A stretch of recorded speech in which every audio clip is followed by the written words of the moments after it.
Hey there. So I wanted to come on and talk a little bit about communication style, communication in general, especially in relationships, but more or less the communication dialogue, as pertains to men versus women. Most people know, and most people would agree that communication between a man and a woman is very different. It looks very different and it sounds different, right? Like men and women are very different. And then you throw on top of that your life experiences, things that you've gone through, maybe traumas, triggers, things like that, and that could make for a recipe for a disaster if you are not aware, self-aware, and if you are not as learned, I don't want to say learned or something, if you've never actually even looked into that, or you just don't have information, if you've never even gone to counseling or, read books or anything like that, you could fall into the trap of what is called the crazy cycle. I've talked about that before. It's from a book. I pulled it up already on my phone. It's from a book by Dr. Emerson, Eggrich. He's a marriage counselor, and he is a Christian marriage counselor. So he does give very good information. He doesn't really talk about, religion per se or anything like that. He talks more about just men and women and communication styles. He did the book that I've talked about before called Love and Respect. He also had a second book. I have both of them. I've read them both. He has a second book. It's called The Crazy Cycle or Communication Style. It is, let me see. It's like the second book to Love and Respect, but he specifically talks a lot about communication style. One of the theories that I wanted to just mention is the pink and blue glasses theory. Okay, so I'm gonna read the little AI summary on it. Okay, it says, what is the pink and blue glasses theory? Okay, it says not Siri. Siri's trying to go, no, Siri, no. It says a woman looks at the world through pink sunglasses and it colors all she sees. A man looks at the world through blue sunglasses and it colors all he sees. Men and women can look at precisely the same situation and see life very differently. Okay, so that's what he's talking about specifically, and he wrote a whole book on this, and how sometimes without even knowing, you could end up on this crazy cycle. Okay, now let's see. I'm going to go into rose-colored glasses theory. I'm going to talk about that a little bit more. It says, people, who are happy and satisfied with life may literally see the world in a more positive light as if through rose-colored glasses. Future work should investigate the causal relationship between attention, biases, and one's happiness and life satisfaction. Okay, so basically, women, especially if you haven't been severely traumatized or whatnot, will typically tend to see the world through a more emotional type of way. They take a more emotional viewpoint on situations, on relationships, and all of them in general. In general, women are that way, and we operate usually from that angle, especially if you are a woman and you are embracing being a woman. Okay, you tend to just have a more feminine approach in general. Then if you have particular triggers, what will happen is, even if you are a woman, doesn't matter, woman or man, you may, when you have triggers, you may respond to things differently than your default because you're being triggered. Okay, so I've mentioned this once before, like, it is very good. I think it's good in relationships when you can discuss and actually communicate your triggers easily and openly. I think that's healthy, and I also think that's very mature. It also shows that you are self-aware if you can do that. Because when a person can actually do that, when they can actually share their triggers or their things that set them off, man or female, that gives the other person the, as some may call, the cheat code to them, you know, to how to make that person happy, right? And if you genuinely want to do that, and that is your sincere desire, you will take that information to heart and make those changes or whatnot, right? It's also good, though, to discuss that in advance, or talk about those things if you can. Try to discuss triggers, because it can help you to not only not have arguments or things like that, but also so you know, basically, it helps you to understand each other's crazy. Okay, that's something that me and my late husband used to always say. We used to always say that to people. My parents used to say that to us, and we learned that right away. Like, when you can figure out and discuss each other's crazy openly, then you'll know if you can deal with each other's crazy. Okay, so when somebody's triggered, they usually act in a more defensive manner. They may act in more, maybe it could be more mean. They could be more mean. They could put up walls. Sometimes they just run. Sometimes, you know, whatever, right? And it depends on your patience level, how many times you could be triggered in a relationship, you know. Some people are triggered on a daily basis and they just don't do anything about it. And then some people look at being triggered as very toxic. Okay? And especially if you have shared with that person what triggers you, and they continue to do it, either because they don't want to change, or they can't change, or they don't value that information or whatever, and so they continue to trigger you.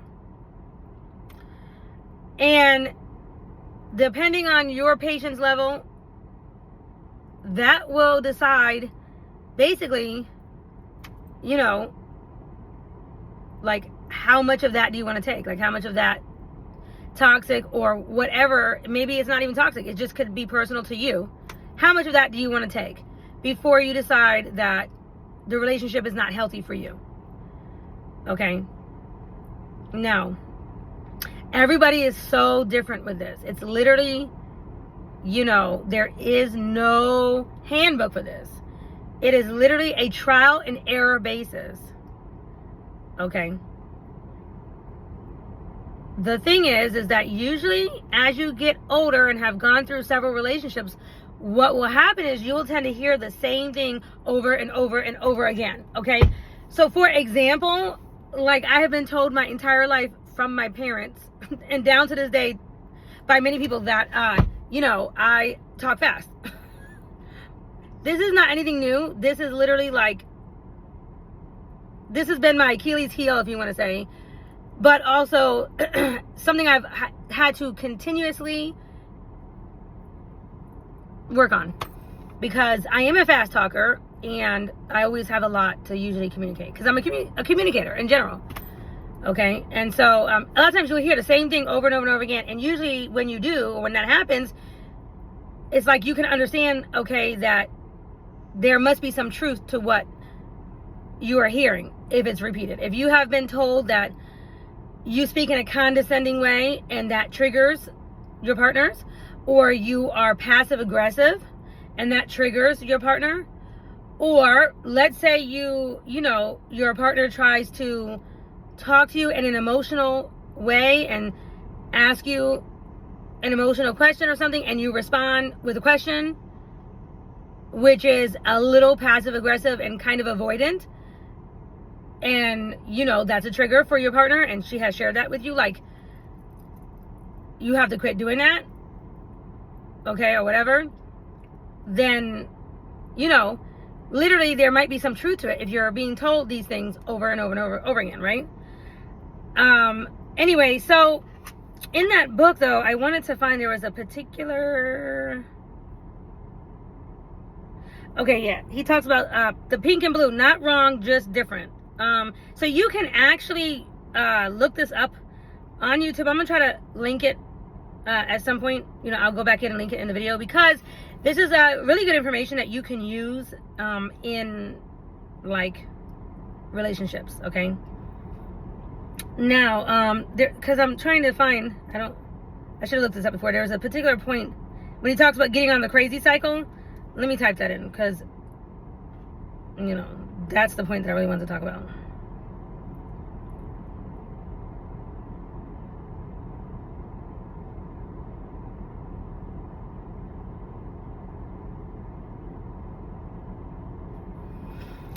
Okay, crazy cycle.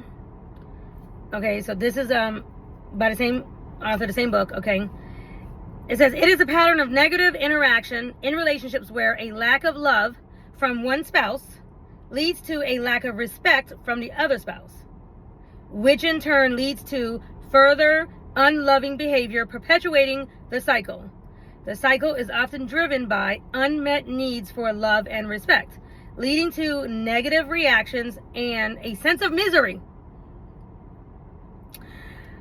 Okay, and so here's a more detailed look.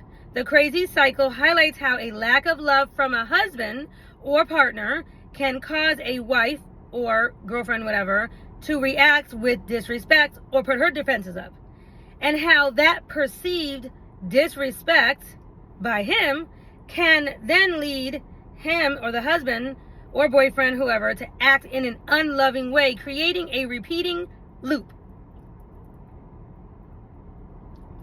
Okay, underlying needs. The cycle is fueled by the fundamental needs for love for women, respect for men.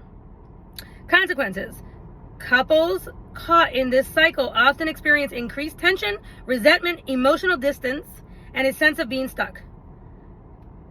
Okay, and to break the cycle, he talks about emphasizing that couples can break this cycle by understanding each other's needs and consciously choosing to act in a loving or respectful way, even when feeling hurt or frustrated. So this is where maturity comes in, and this is where knowledge and whatnot comes in. Because if you can identify when the crazy cycle starts, and as a woman, for example, you know, like, I'm going to use me for example. When I can identify that I'm basically, let's say my partner or significant other or somebody made a statement or said something to me that I felt was unloving. You know, it was unloving. Okay. And my automatic response is either defensiveness, walls go up, or you make the fight come out. You might make my fangs come out, you know, as I say, or whatever, right? And I perceive it as unloving. And so I will come to the conclusion that this man doesn't love me. Okay? To me, that's just a natural conclusion, which may or may not be the case, right? But that might be how I'm perceiving it.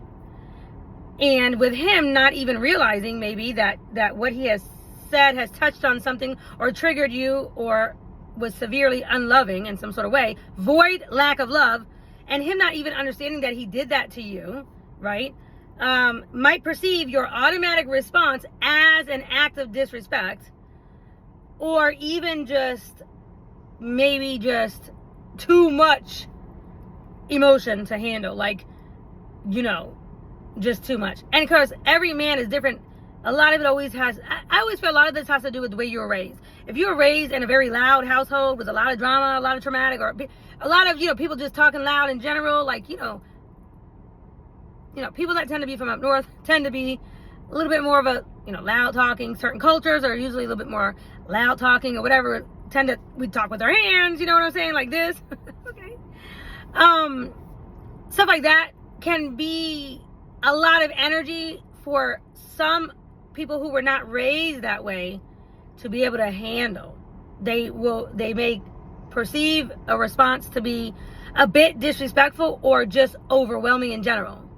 Okay, but the same exact response sometimes to somebody else who was raised in a different environment, they think it's just normal. Okay, and I'm gonna give you an example, because I've known many men like this, and this is so funny to me. I have known men that they tend to be on the quiet side, and they tend to be not very dramatic in general. Like they're not a very dramatic, person in general. Like they don't have a whole lot to say. They're not a very I need my lotion. They're not very communicative in general, but I've noticed those type of men tend to love women who talk and they tend to like women who are expressive. I've seen this so many times in relationships. I mean, I've experienced this. I've seen this a lot. And so I have noticed those men, they may not be very dramatic or expressive themselves, but especially I've seen this time and time again. If they had a mother that was very expressive or very dramatic or a very colorful,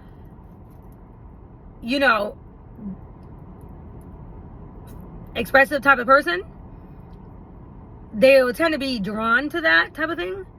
And they actually, because they were raised with that in their household, it feels normal to them. And in fact, they kind of like it.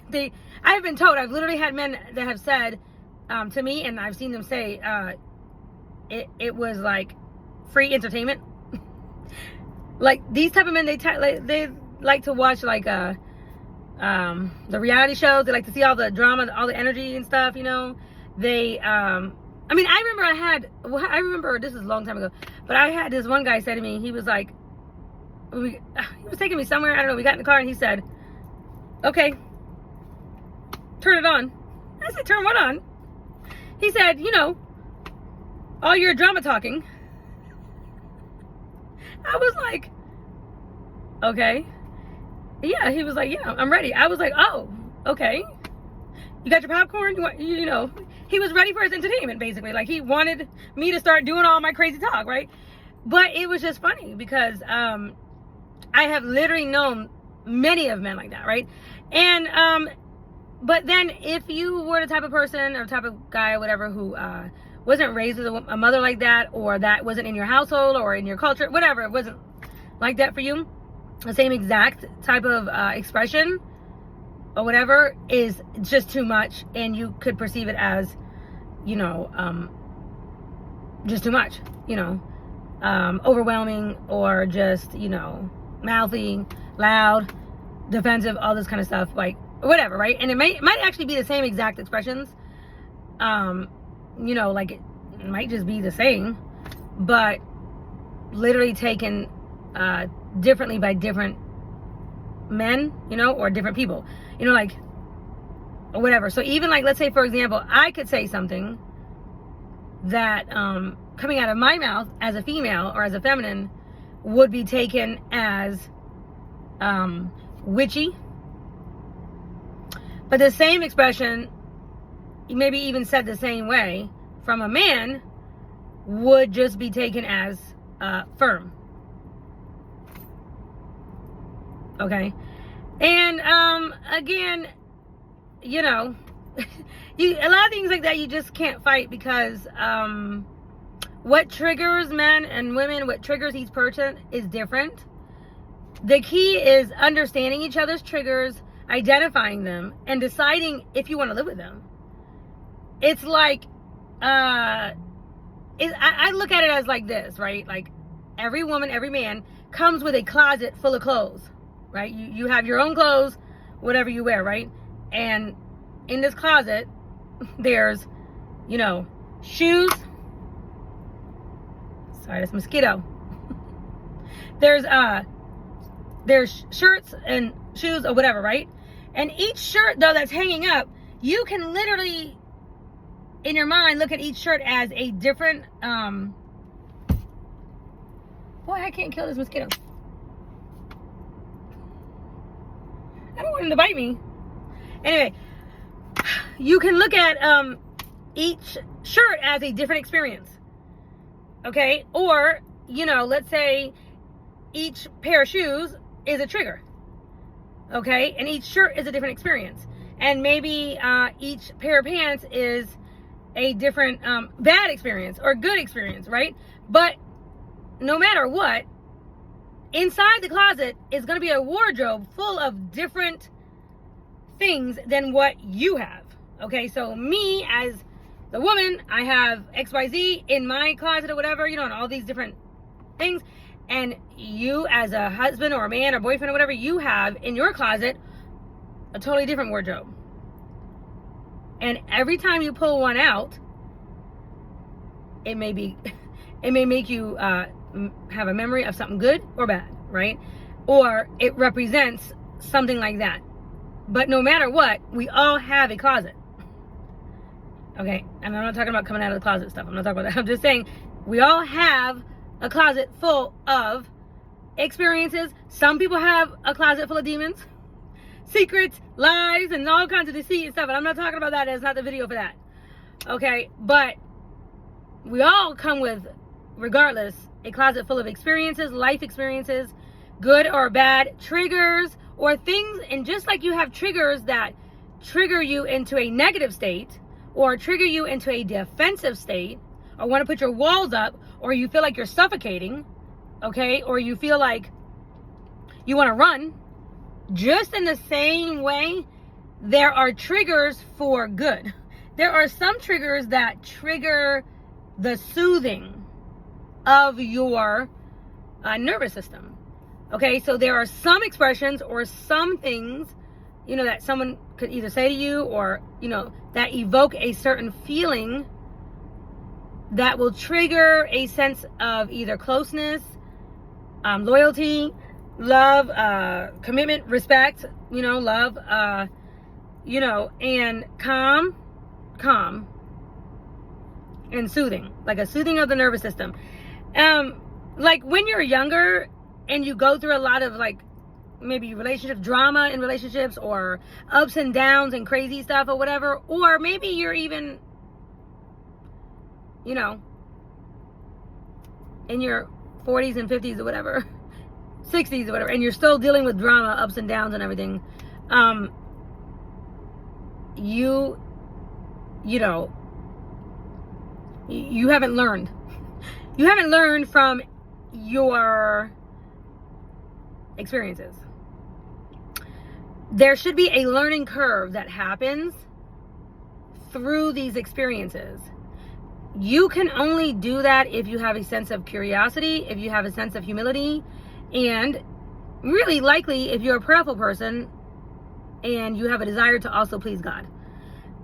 Because you don't want anybody in your circle to have anxiety over you, because if you are a worshiper of God, or, if you try to be a disciple of, God, Jesus Christ, or, God, you know what I'm saying? If you're trying to be a Christian, you're going to seek to always create peace and love and harmony with your relationships, right?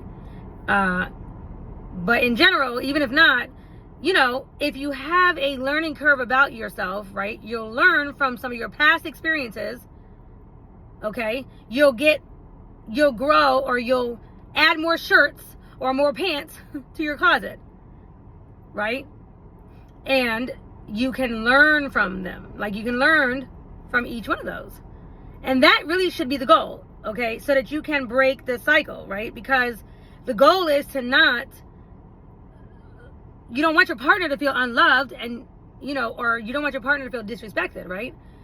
And sometimes some people just by default of their natural personality or whatnot, by default, they just trigger you.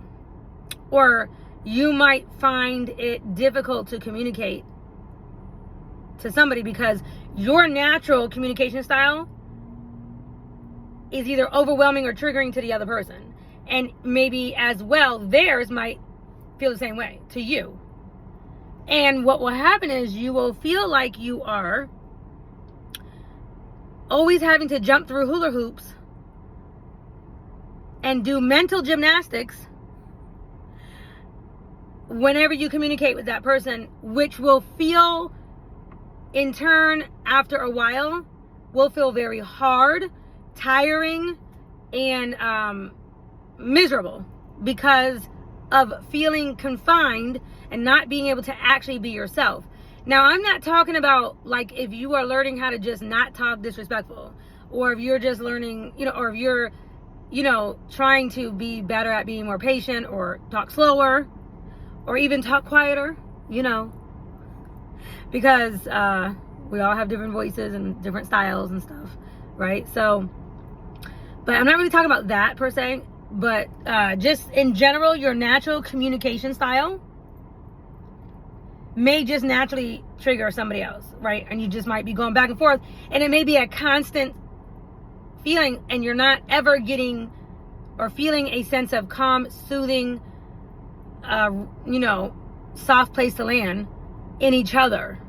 Not just for the man to have a soft place to come home to, but she wants that too. She wants to be able to have that feeling of comfort and security, protection, and that she can tell her man anything or whatever without being harped on and all that, right?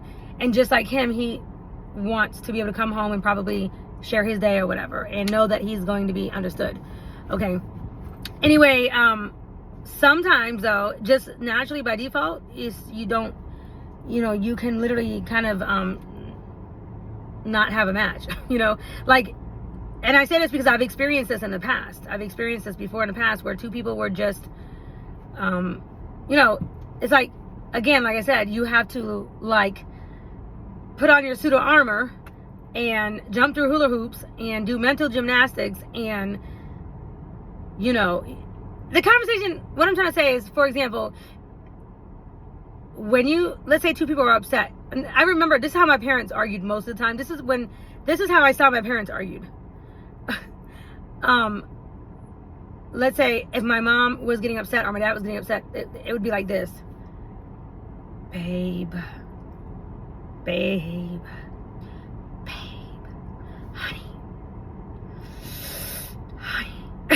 So it was like they were holding in, and it just got quieter. They got real, like, because at that moment maybe they were having, and so it was like having to, woosah or whatever, and it was like somebody got triggered, but it was, instead of overreacting, it was, honey, and yeah, that's how pretty much, for the most part, that's how they argued. I mean, but it was like a restraining type of thing, it was like, let me hold back or whatever, right? But some people feel like they have to do that in daily conversation. Like in just daily conversation, they're feeling like accosted, or or they're feeling like they're having to say to themselves in their mind, don't overreact, or don't react, or don't respond, not right, like, okay, and they're doing mental gymnastics inside of their mind because they know they're having to exercise restraint. And let's say in a working relationship or a friendship or whatever, that's okay if it's somebody that you don't have to deal with all the time. But let's say if it's in a marriage, or a relationship, boyfriend, girlfriend, whatever, that in that case, when it's just a constant state, like that's how you have to be constantly, like on a daily repetitive basis, it is make your hair fall out, stress out, break out, gain weight, lose weight, whatever, just stressful mental gymnastics, word salad, craziness, up and down, back and forth, or whatever, and it makes you just want to like pull your hair out if it's not falling out, and it will drive you up a wall and drive you bananas and batty, and eventually make you just not want to be with that person. Because a lot of times it's like, even when they do know that how they're talking or whatever is triggering you or whatever, or what they're doing, if it's their default way of speaking or talking or being, which means they'll do that on autopilot without even knowing, you will feel that constant like slap in your face or whatever feeling on a daily basis. And that could mean that you're just not with the right person. You know, it's like, could you force the situation? Yes, you could. You know, it's like you can try to work on it and force a situation, but the resentment from having to do mental gymnastics or having to change who you are, your personality, your style, your flair, or whatever, will cause you to feel a buildup of resentment after a while, especially if it is just your default. Like, you just naturally talk dramatic or with flair or fast or whatever, and it feels accosting to that person, and you can't be yourself. You have to put on your fake suit, talk like a mouse, and like everything is gonna be okay, and calm, and, you know, pretend that you're somebody that you're really not. You can only do that for so long before you want to bust out of your cage. Okay? So in working relationships, business relationships, and friendships, or types of things where you value that other person, they value you, but, you know, it's like my mom used to say, yeah, you know, you can't take a whole gallon of that person, but you can take like a teacup. You can handle that person a teacup at a time. Some people you can handle a teaspoon at a time, right? And then other people, when they naturally soothe your soul and you are naturally drawn to them and they're naturally drawn to you, it's like you can take a whole gallon of that person. You want to be engulfed by that person. You want to be completely covered by that person, right? And that's what real chemistry feels like. Okay, real chemistry feels like that right there. Like, you can never get enough of that person. You can never talk to that person too much, and it kind of feels like you're just never tired of them. You're just never tired of that person, and you never really feel overwhelmed. You know, you might have your moments or whatever, but in general, you don't. You know, there's just a real ease to all of it, and there's not a whole lot of triggering that's going on by default. Okay? Anyway, I just find all of this information very, very interesting. I highly recommend these two books, the Love and Respect book, okay, and then the other one was The Crazy Cycle. I don't know why it's about communication. It's his second book, The Crazy Cycle. I think it's just called The Crazy Cycle is the name of the book. I mean, I read it. I have both of them. But yeah, I think that's what it's called, because it has a telephone on the cover of the book. But anyway, you can type it in on YouTube. I'm gonna try to plug in some videos, but I feel like this is good information in general to just know, like, when you're in a relationship, and when you've triggered somebody, or when you can identify the beginning of the crazy cycle, and you can on purpose stop it by either not responding disrespectful or not reacting unloving to your partner. You know, the woman is always seeing the world through pink glasses and is always looking to see, do you love her? And I'm talking about, he brings this out in the book, and this is true. Even if you tell your wife or your significant other, your girlfriend, that you love her, let's say you told her on Sunday, the very next day on Monday, it's not that she thinks that you don't love her, but the way women by default are, it's like we looking through our glasses and always searching out and looking for the emotion from our partners, our family, our friends, or whoever. It's like as soon as we see emotion, we're like, oh, we identified it. We're like, boom, emotion, boom.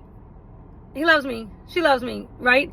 We feel and sense the emotion fast. Most women, now not all women, but I'm saying most women work like that. Like, that's what we mean. We're emotional, and we pick up on the emotion fast, and we're always seeking to find it. And especially, this is why, I know for me personally, I love a man who is in touch with his emotional side, who actually is emotional, who can actually express emotion and actually say things like, I'm going to love you forever. Love you forever. You know, I've had men that, I've had friends, and some people, when things just don't work out or whatever, but when they can express the rawness and the trueness of their feelings and just be emotional about it and just, I love you, and I love you forever, and I love you forever, meaning like, that's just so sweet to me. And a woman can identify very quickly with that and can be moved by those type of sentiments from a man. It's just like with a man, he can be moved by the sentiments when a woman expresses that she respects him and that she values his insight and his foresight, or whatever his knowledge is about this or that. That can speak to a man. He can be moved by the feeling and knowing that this woman respects him. It's the same thing. His blue glasses are always seeking to see, does this woman respect me? Does she value me? Or is she, they're always looking for that. And it's like, a man can never hear that enough. He can never, obviously you don't want to just say it when you don't mean it. Okay. But it's like, if you only told your husband or your man you respect him once a year, he would not be feeling respected throughout the year. Right? And it's the same for a woman. When you tell a woman you love her once a year or once a month or whatever, she's not going to be feeling, because she's always looking for it every day through her glasses. She's always trying to sense that. It's the same thing both ways. And that's what he talks a lot about in those two books. And I just think that when you understand those concepts and understand that crazy loop, that crazy cycle, and when you desire to make changes,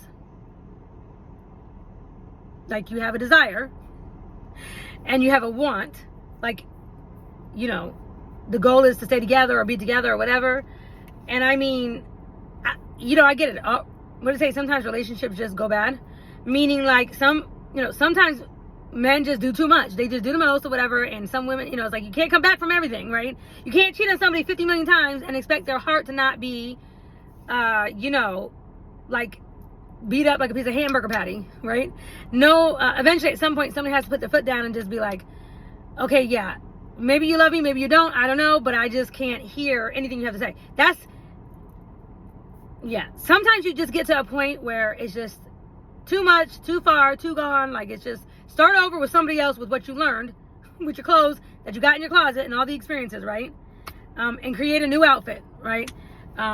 But if the goal is to actually stay together, and you want to stay together, and you love each other, and if you genuinely can respect that man, okay, genuinely, sincerely, and the man sincerely, genuinely can love that woman and wants to show love, okay, then two people can actually come together and start to do it in a way that they can actually understand.